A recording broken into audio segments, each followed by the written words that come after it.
You're listening to Stellar Success, Leveling Up for Medical Pros with Dr. Tudor Francu. Join us as we explore how medical professionals can achieve stellar success in all areas of life. It's time to level up. Hello, everyone. We have a great guest today, someone with a specialty that's very interesting for most of us, cancer treatment. Dr. Nasha Winters from Colorado. How are you? So good. And I'm actually speaking to you from sunny, warm Mexico. Oh, that's really sunny, warm. That's great. Well, I appreciate you being on the show. So good to be here. Thank you. Dr. Winters, this is a subject that interests a lot of people, and it's a lot of talk about how we can approach cancer therapy. And you're a specialist in this, and I want to see how you see this approach from your point of view. And we're going to dive into several questions regarding this subject, but let me start with a very simple question. You're a very successful person and doctor. What do you think that means to you? What does that mean to me? Is that Yes. I think for me, success means that I'm making a difference in someone's life. Pretty simple. Yeah, that's a great goal to have. Can you tell us a little bit of how you started this whole journey? A little bit about your story and, what are you doing now? Sure. Well, I never thought I'd be working in the field of oncology. So even though you mentioned this is a very interesting field, it was always interesting from afar. I was pre-med in undergrad, and I don't know if I ever actually knew what health was until it was completely taken away. It had been sort of chipped away from sort of child delivery on to the point where I didn't notice how bad it was. And my symptoms and the medications for those symptoms were so normalized in the standard of medical approach that I didn't even understand how sick I was until I was very, very ill. Fast forward. At the age of 19, just a few weeks shy of my 20th birthday, I was a sophomore in college. I was a biology chemistry major. I had my aspirations on medical school. I ended up being rushed to the emergency room by my roommate, unconscious. After spending many weeks in and out of the ER, they finally did a deeper dive as to what was going on. They stopped looking at me as just someone who had irritable bowel syndrome and rheumatoid arthritis and polycystic ovarian syndrome and all these other diagnoses that they were thinking were just worsening of those symptoms. Unfortunately, just shy of my 20th birthday, I was diagnosed with end-stage terminal ovarian cancer. That doesn't wake you up. Nothing will. And so, yeah, I think that's a good starting point of that's where it all began. My pre-med, still destined to be in medicine, not destined to work with cancer, and later on, not destined to even work in standard of care, at least the first few years. So I'll take a breath and see where you want to take it from here. Okay, so it's very disturbing to have this kind of a situation for yourself, and I can partially relate to this news because my little daughter had been diagnosed with leukemia when she was, very small, very young, and it's a shocking diagnosis. Basically, you don't know what's going on until you do, and then you have to figure life out. And I cannot only imagine how it was for you. But what do you do from there? Well, from there, they sent me home to die. I was at end stage. I had a complete bowel blockage. My organs were in end stage failure.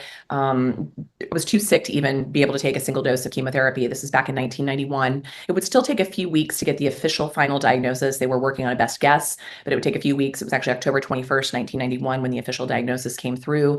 We didn't know a lot of things we know today, 33 and a half years later. We know a lot of different things today, and we would have tested things quicker and had more immediate response and more immediate actions. But basically, they made me comfortable with removing the fluid that was building up rapidly. I was going in almost every day or every other day in the first few weeks. And then that fluid built up in my abdomen, something known as malignant ascites, started to slow down as these other strategies took place. And the strategies, simply put, was completely by accident. I don't even want to pretend that I knew anything, especially back in 1991. There was no information. There was no Dr. Google. There was no resources for this. I was really alone, especially young cancer patients were very, very left out in the cold. No one really knew what to do with us, especially when they were that aggressive. So my accidental saving grace was fasting. Actually, ironically, even just a month ago, prior to this recording, Dr. Walter Longo's book on fasting and cancer came to the market. This is a man who works in academia and research and very respected in the oncology space and the research and longevity space. And so it's all these years later that someone is actually showing the data as to why this was likely a life-saving event for me. And then it just got me curious. I was already scientifically inclined. I was already curious by nature. And I honestly didn't think I'd fix this or cure this. Instead, what is culminated from that experience is decades of curiosity and decades of trying to understand why, the why of cancer, my why in particular, the why of so many patients that come to see me, and to understand where they are in a moment, to then understand what is the best path forward. And that may or may not include a standard of care approach depending on the individual, the situation, and the circumstances. Wow. Um, yeah, it's not only a life-changing diagnosis, but it's a life-changing treatment and approach. Um, and fasting is definitely one of those things. And people tend to kind of joke about it in a way, oh, let me just fast, intermittent fast. And what is this new Yep, trend or new diet exactly. or new whatever? Like you said, it's been proven, at least from this point of view, from the cancer treatment point of view, that it helps the body recover from what they're fighting on. Um, what is your perspective on this? How do you see this by being in the life of a fasting person to treat cancer? Well, there's actually a study from 1909 on Dr. Moreschi, Morschi, his work showing that just fasting alone could, the term was debulk a tumor. So make a tumor smaller, right? Which is the goal of our standard of care therapies today, is to try and debulk that tumor as much as possible until we either get it shrunk down enough to remove it surgically or it magically goes away. That's our goal of standard of care. And so to know that this was a tool utilized in oncology up until the 1960s was really interesting to me as I started running across the research for my own life, as I was shockingly still alive weeks and then months and then many months. And then, no one knew what to do with me, honestly, myself included. And when I started to understand the mechanism of what fasting or ketosis, the ketone bodies that are naturally made in a fasted state, were doing, I started to understand that they were down-regulating a lot of signaling pathways that tell things to grow. That was one side effect. The other side effect is that it's strongly anti-inflammatory. And another side effect is that it was allowing my body to focus on healing versus digesting. Yeah. And given my medical history and so much GI trauma, even since an infant, I had a lot of gut issues and, like I mentioned, irritable bowel and whatnot. I think it was probably an accidental rest for my gut, for my digestive tract, which allowed some things to remedy themselves. And so what it also allowed is that space allowed my body to sort of reabsorb a lot of that fluid buildup. And my body then was able to process it, metabolize that, and clear it out. And that stabilized things for me. And then I think those ketone bodies that I was inevitably making after not eating for 2.5 months was giving me clarity of thought and helping me just get more curious about, well, that was interesting. Now what?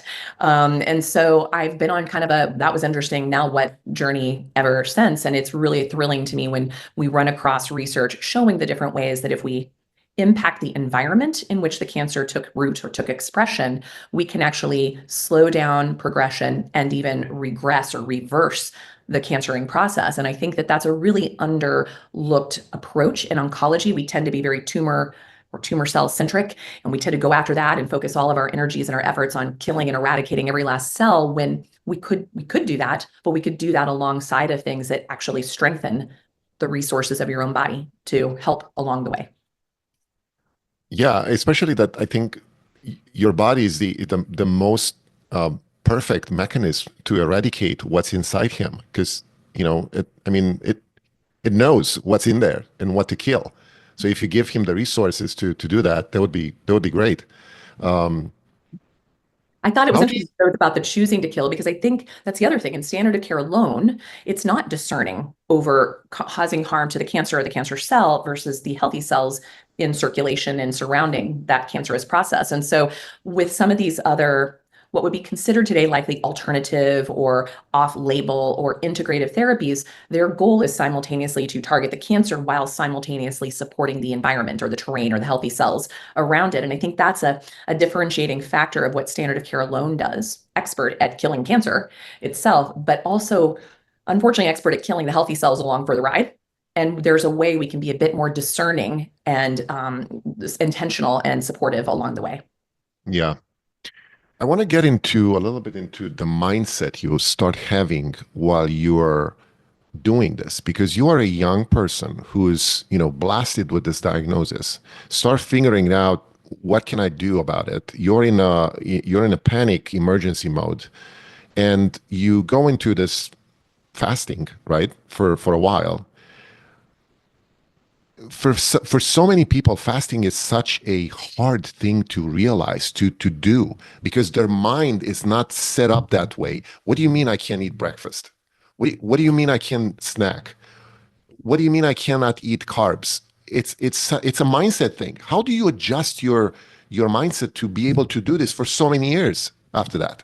Beautiful. Well, first, I appreciate you brought in the mindset piece, because I think that's also something that's very underrated. And, I'll give a shout out to my friend and colleague, Dr. Kelly Turner, whose book, Radical Remission, and her follow-up book, Radical Healing, she suggests that there's 3 pathways that are very tangible. So making changes to your diet, supplementation, and exercise are very tangible things that we can kind of wrap our minds around and say, that makes sense to address that.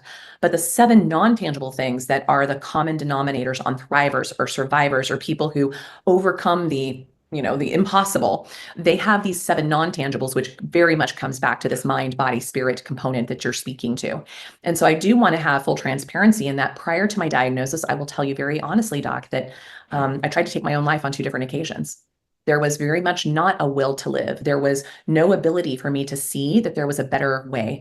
Many of your listeners might understand this idea of the Adverse Childhood Events Score, which is a questionnaire of 10 questions asking about certain experiences you had before the age of 18 that actually pave the way of which your body responds to the stressors of your life and to traumatic experiences later on in life, and even rewires how you think. It rewires your immune system, it rewires your endocrine system and your neuro pathways and your neurotransmitters. So basically, the more traumas you have before the age of 18, it sort of sets a stage of vulnerability for cancer and other chronic illnesses at a very young age. So it may not surprise you or your listeners at this point to understand that I was a 10 out of 10 of the ACE score, which is also what had me thinking it might be easier just to check out. Unlife myself might make more sense. But what weirdly happened for me is I think a stubborn gene was turned on when someone told me, we can't do anything. Go home and get your affairs in order. Nothing to do here. It did something in me. It lit a pilot light of sort of, I'll show you. It Yeah. wasn't about saving myself. It was more like my little Some kind of reverse psychology of the thing. Exactly. That's exactly what it was for me. And I stumbled across the book Quantum Healing by Deepak Chopra, which led me down the pathway of people like Robert Ader, considered the father of psychoneuroimmunology, and then people like Candace Pert, the molecules of emotion, and then later on the work of Dr. Bruce Lipton, who it would still be 20 years more before his book Biology of Belief hit the market. I mean, I just felt like I was given these little crumbs along the way saying, you need to deal with the mental as much as the physical, or you won't survive this. And that's what I've seen even all these decades later in the patients I've had the privilege to work with directly, or the clinicians that I train now to help them work with their patients. So working with these patients indirectly now, if we do not clean up that mental emotional debris, we won't be as successful. In fact, I would go as far to say is you might be able to get somebody into remission, but you likely won't be able to keep them there for long if you don't also tend to that mental emotional garden. Yeah, absolutely. I was about to ask you a question that's probably a little unrealistic for your case, but many successful mindset people encounter something in their life that kind of struck them down, and they got back up, and they're much more forceful in their life. Can you pinpoint any event in your life that way? I mean, I think the cancer diagnosis was my big one. I think Are you a busy medical professional striving to excel in life and work? Stellar Success Podcast brings you the habits and insights of top leaders in medicine and beyond. Discover strategies for balance, growth, and fulfillment in every episode. Follow us on Instagram at Stellar Success Podcast for daily inspiration. Start your journey to success today. Subscribe to the YouTube channel now. Life experiences leading up to that were, I had so many events like that kicked me down that I didn't even know there could be a different way. So those almost didn't even affect me as much anymore. Ironically, I've had more of those post-traumatic stress resilience opportunities after my cancer diagnosis, which was very formidable into the types of education that I sought, business partnerships I connected with, friendships, all those things along the way. And some of those most difficult experiences for me were in I'm very, because of my experience, I have such a zest for life. I have such a naivete around trust, around joy, around gratitude. And I just somehow function under the assumption that everybody thinks the way I do. And what's gotten me in trouble is actually being almost too trusting. And so as a young person, my boundaries were off in other ways. As a grown person post-cancer, they were off in other ways as well. And so for me, these post-traumatic stress resilience moments came from extreme senses of betrayal from people that I trusted to have my best interest and that of the people around me's best interest in mind. And they were far more painful for me. I would even have very physical experiences after such a shock or betrayal. I had an experience in 2010 or 11 when I had an office manager embezzling money from me that I found out accidentally. That was devastating. In 2018, I had another colleague and business partner completely steal all of my IP and 25 years worth of my life's work, including a book manuscript that was sitting there with the author that I had to walk away from just to not be enmeshed in years of legal issues. I've had to walk away from a nonprofit that wasn't that took all my IP, as well as renegotiated our mission and vision that was not in alignment with my own, that I had to walk away from. And even in the most recent months, people who've taken all of my IP and gone out and started up their own thing with all, like, literally just took my brand off and put theirs on it and called it good. Or people who in some projects were doing and building out technologies and whatnot, who've also just had a very underhanded approach. And I'm so gullible, and that I always believe the good in people, that there's no way I would do that to another, so why would they do that to me? I have this mentality, and that I believe all ships rise together. I believe that your success is my success. I believe that my success is your success. And I believe that we can get to our mission and vision and our goals faster together versus continuously siloing off and trying to recreate wheels and trying to take the front of the stage. And it's such a strange learning curve for me, because it breaks my heart every single time. And yet I keep getting up. And I keep trusting that the right thing is happening, and that was exactly the next step that needed to happen to take us even closer to the mission and vision. Yeah, exactly. I think you described this very well. It's all about the people you surrounded yourself with, because if you have this kind of experiences, those people need to go, and you need to look for a circle of friends and social environment that you belong to, and resonates with your thinking, with your values, and that's how you thrive. Well, I hope you're well now, and obviously your success is all over the place now in the media and books and all this stuff. Can you give us a little bit more overview of where your practice is, where your teachings are, and what do you do now? I mean, I feel my chest, like telling you that hard story. I could feel my energy coming down, but you asking me to step forward, I feel all the energy coming back up, which is really I was in private practice until about 2015, and then I moved into more telehealth consulting until about 2018, where I was working with patients. And then in 2018, I moved out of being like direct doctor to patients to being more of a consultant in general. And even as a consultant, I started having a year-long wait list for people to get to see me. And no matter how much I took up my prices and tried to regroup things, people just kept coming. And frankly, what was really painful for me was people were literally dying in the waiting room. I mean, with cancer, no one's like coming to me with like just a superficial skin cancer. They're coming with often end-stage cancer. And so I pivoted in 2020 and started training clinicians. And that grew from 12 doctors in our first cohort, January of 2020. We're now in our 11th cohort here in spring of 2025. We also then launched a patient advocacy program. We're now in our 7th cohort of that. Just a couple of weeks ago, we launched our mid-level program that's kind of those folks that can't prescribe, but they're more than just a coach. So basically, our nurses, our PTs, our occupational therapists, those who have some good medical acumen but aren't able to prescribe. And we already have a huge wait list for cohort 2 starting in the fall. And so now, just to give your listeners, I mean, we now have reached over 850, and by year's end, over 1,000 clinicians and allied health professionals in 44 countries trained through this methodology. And we have over 30,000 hits a month to our directory of patients from around the globe looking for someone applying my methodology, my life's work, to their own process, and finding a clinician who can help them through this process. So as you can see, there is no shortage. There is no competition. No one wants to be in competition around cancer, right? And unfortunately, with 1 and 2 of us facing it, we were just doing a feasibility study recently and realized in the United States alone, we will need 20,000 of us to even make a dent. 20,000. Wow.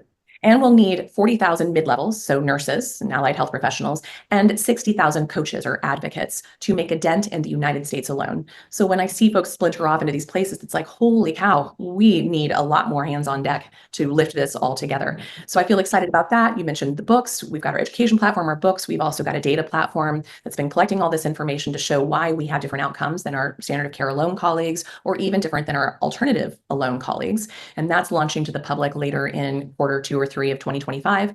We also launched our own supplement line because there's a lot of things in the oncology space that you just can't go and pull off a shelf, unfortunately. And so we've designed a few supplements that we know we cannot just get off the shelf. So we formulated our own and launched MitoVita this year. Our data platform is MT Omics. We also branched off our nonprofit, which is now all for patient grants as well as research. And we opened up our R&D and our novel formulation, novel delivery system lab and metabolomics lab in Arizona.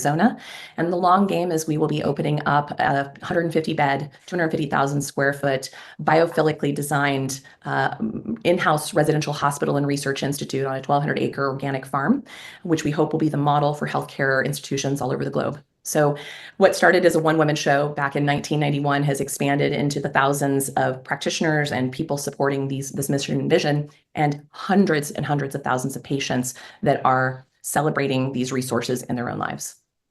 Yeah, that's amazing. I think your reach has to be advertised more and marketed more, because I think the functional the functional aspect of health is, in my opinion, totally neglected nowadays, and there are more people start talking about it, but nothing effectively is done unless people like you and your organization and your network start acting upon it. So I would totally encourage people to look into your work and find out more about how they can help. I want to go back to your own self, though.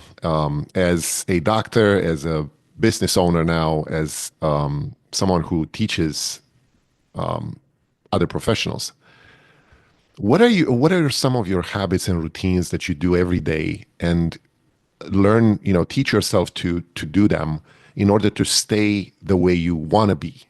Healthy, mindful, grateful, humble, and effective. First of all, one of them you saw there, a little dog poking its head out there, 2 dogs and a cat that bring endless joy and silliness to my life. I really like that you bring that up, because I would like to say I'm perfect every day. That is not possible. So I want your listeners, your colleagues to know that. But in the beginning, you introduced me as being a Colorado girl, and I was until a few years ago. And in full transparency, and maybe TMI, I am through the windows of menopause now, which I want to just say, for someone who was told I would not see the end of my 20th year on this planet, I celebrate every wrinkle, chin hair, opportunity to age, silver little hair that comes up, little dimple that shows up at 53 years old. I absolutely celebrate the opportunity to age. Right. And I'm the only woman in my family to go through a natural menopause. People either died or they had body parts removed and never got to go through a natural menopause. So I had no range. I had no guess. And so that process was a very weirdly celebratory piece. But as I moved towards the perimenopause and menopause window, my life in Colorado, as much as I love my little tiny town in Durango, Colorado, the winters I started to dread. I started to feel a physical change in my body. I'd feel resentment. It would not bring me joy where everyone else is looking forward. I was a huge ski bum. I mean, I was in a women's ski club, all the things. I started dreading, like June 23rd would come and I'd start to get depressed. Like I knew what was coming, and that spoke to me. And so we started making plans to come down and spend a few weeks every winter and then a few months every winter in Mexico. And because I was moving more virtual, that was easy. In 2020, we got trapped down here in Mexico. We drove down with our 2 dogs and our cat, and had rented a house through the end of March of 2020, and thought, great, when all things started, we'll just wait this out. Well, we couldn't even drive north of the border till the end of July. And something happened in both of us. Something happened that said, we can do this anywhere in the world. It freed us in such a way, and our bodies thrived in this tropical climate. And my postmenopausal now body loved having beach walks every day, the negative ions of that. So my ritual, no matter where I am on the planet, because I travel a lot for work and conferences now, is I try very hard to know and watch exactly where that sun rises and sun sets. I try to catch at least one of them a day, if not both. So my home, when I'm home, I watch the sunrise every morning from my far infrared sauna that sits on my back patio. I look out over the Bay of Banderas, across the bay from Puerto Vallarta, Mexico, way south of Mexico. And then I get up, get my dogs ready, do a little workout. And for my red light therapy, I do like a little Zach Bush nitric oxide dump and a little kind of 7-minute sort of HIIT training at least 5 days a week. And then I get those dogs out for a good 45-minute to an hour and a half walk, depending on what time I have to start my workday, on the beach. And so that is, when I'm home, that is pretty much my non-negotiable. On the road, I still try and get that good 45-minute to 2-hour walk in a day, even if it's broken up. I'm very, very, very clean with my diet, just because I have to be with my medical history. So I'm very, very conscientious. I always source farm-to-table restaurants. I always source health food stores. If I can't find those things, I fast.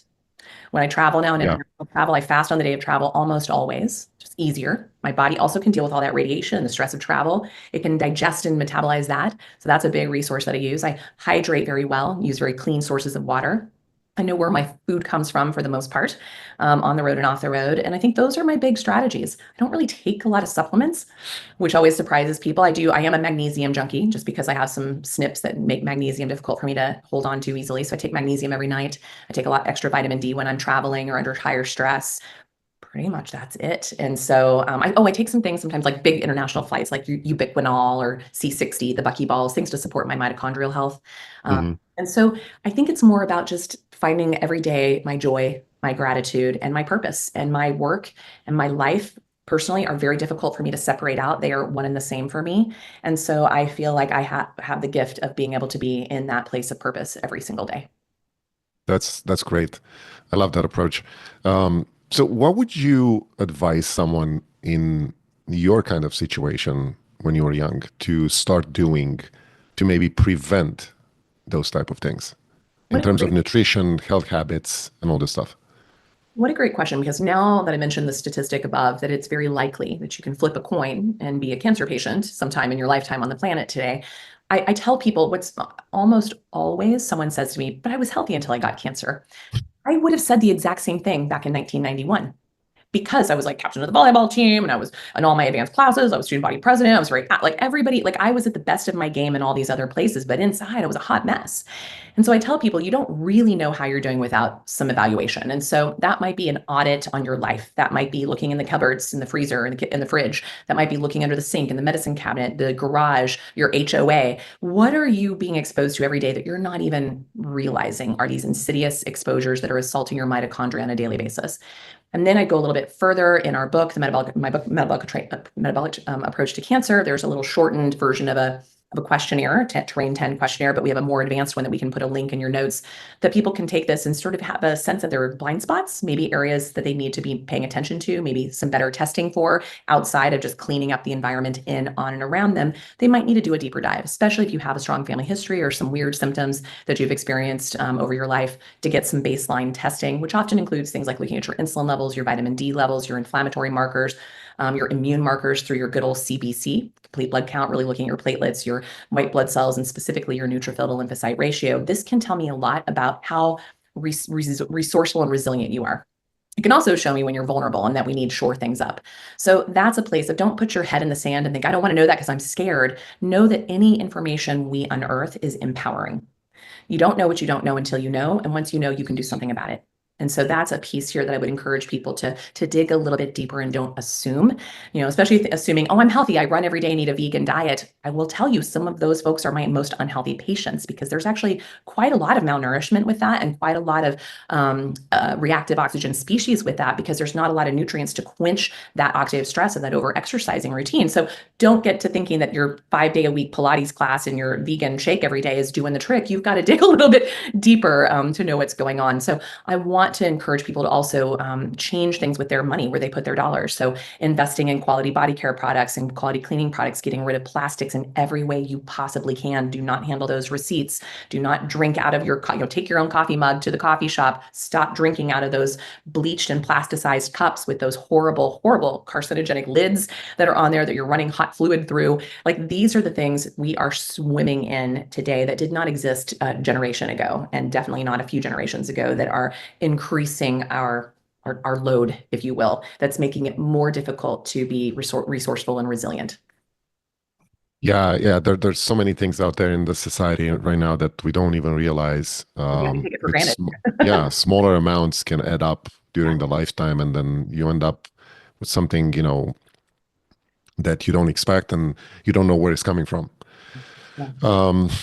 You mentioned finances, and I want to kind of take a dive onto your approach of how you strategize your finance and your financial future, I would say, especially for doctors that are in the situation that, let's say, they don't necessarily want to practice anymore and they want to retire, but they can't, or they're burned out.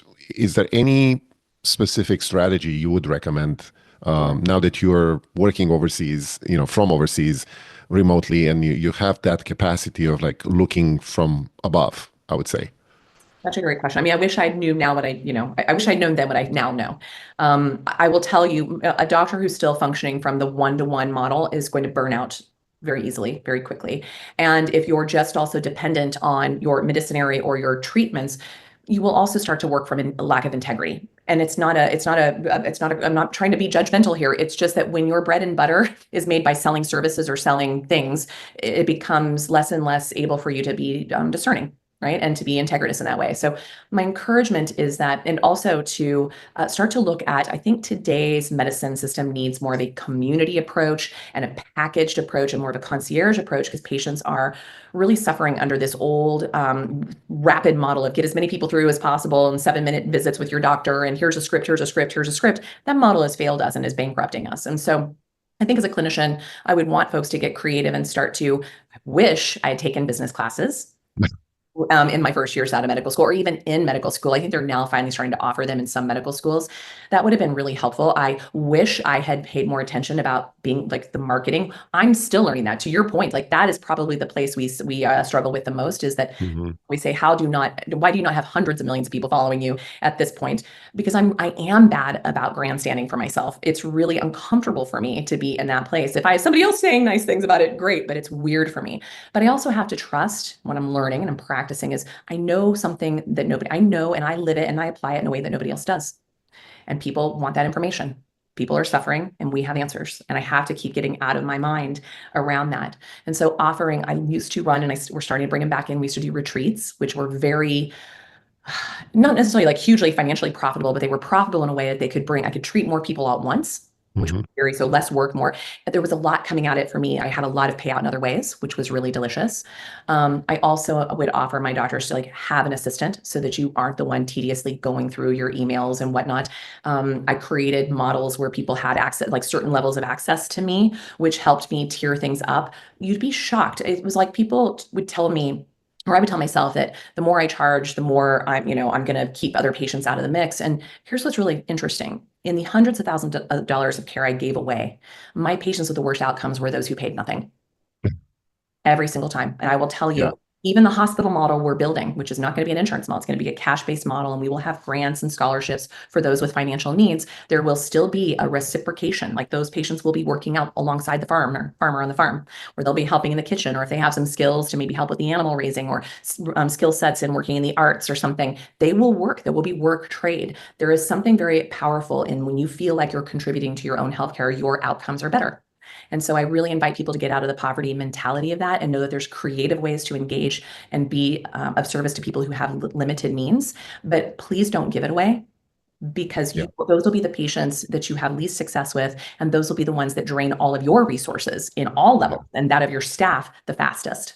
So I think those are my big ahas and take homes. And then bringing your voice, creating classes, programs. Docere, doctor, is teacher. Do teach what you know, and people will come flocking to it. That's a really, really big one today. And I love seeing the opportunities that are arising for clinicians to share their knowledge in meaningful ways that also can have tiers for access, so that it's not just for those who only have the means. But we have to also remember that our own cup has to be filled first. And I'm one of the worst, I will tell you, for the first 30 years of my life and career, that was always me getting it the last. And that was really detrimental to me. It created a huge, heavy burden and stress on my shoulders. I always paid my staff way more than I paid myself as a doctor. And I'm 53 years old and I just paid off my student loans. So that should tell you something. Yes. I'm learning, and I'm learning to also, like, I wish I would have owned my building where I had my clinics. Like, that would have been a really smart move. Instead of me paying somebody else's retirement, it would have been a really nice opportunity. So even at a time when I was ready to step out of practice, I could have still had this rental Yeah. opportunity, or sales opportunity, as it were. So a lot of things now I can look back and go, that would have been really smart had I done it that way. Yeah, I agree. I know the real estate component in medical practice, it's a very important, I would say, adjustment that people can make and, live off of that. I wanted to ask you, what do you think it's a habit or routine that you have, but it doesn't get enough credit for what you're doing right now? For what I'm doing personally, or for my profession, or my patients, or all the above? I think all of the above. Okay. I kind of alluded to my daily practices. If Yeah. I don't stick to those daily self-care routines, I am of no service to myself or anybody else. I think that's one that doctors, we tend to wear a badge of honor for our busyness. Yeah.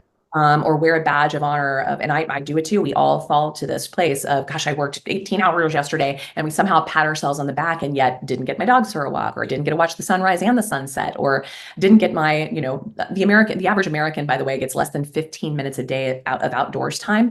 And I absolutely try to get no less than an hour or 2 hours a day, more often if possible. I mean, even able to move my office outdoors most of the year. Yeah.